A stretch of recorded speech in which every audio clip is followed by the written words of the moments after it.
Hello, I'm Molly Page, Kidney Transplant Nurse Coordinator. We as coordinators will help walk you through the process of being evaluated for kidney transplant. During your first visit, you will meet with our multidisciplinary team. This team is usually made up of a social worker, nephrologist or kidney doctor, nurse coordinator, financial coordinator, and nutritionist. You will also get some lab tests done.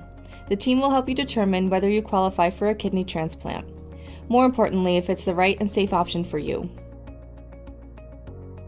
To qualify for the kidney transplant waitlist, you must watch this educational video, have chronic kidney disease with a GFR of 20 milliliters per minute or below, or be on dialysis, have an estimated life expectancy of greater than 3 years, have social and emotional supports in place, have adequate insurance coverage for the transplant and necessary medications, demonstrate the ability to follow your transplant plan of care.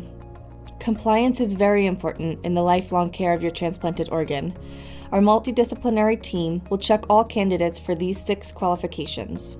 Some reasons you may not qualify for kidney transplant are if you have any health condition that is unlikely to improve with transplant, such as advanced heart or lung disease, advanced neurological disease, extreme obesity, advanced vascular disease, among others.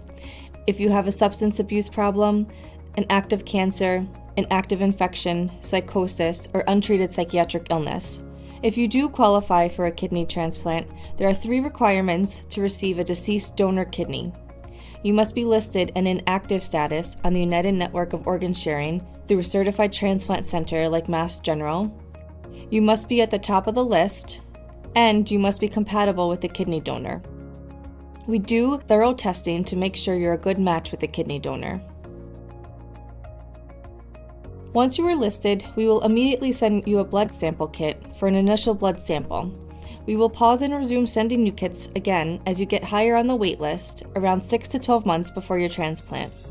While you won't need to provide samples in between that period, it is important to let your transplant coordinator know of any changes in your health insurance, or contact information, particularly the best way to reach you.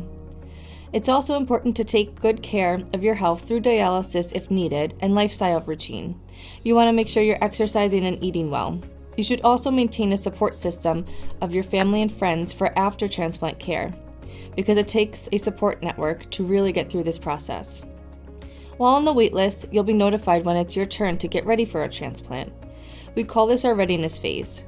Because it may have been several years since your last evaluation, we need to make sure that you are healthy enough to undergo the transplant itself and receive the necessary anti-rejection medication.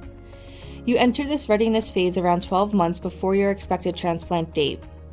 During this stage of the process, you'll have more visits with your transplant care team and extensive testing, which is very individualized for you. This may include a cardiac echo, a stress test, cardiac catheterization, MRI, MRA, CAT scans, ultrasounds, and blood work.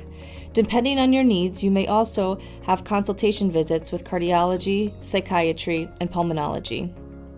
When a kidney becomes available, you'll receive a phone call from your coordinator to review some information and walk through next steps for your transplant appointment.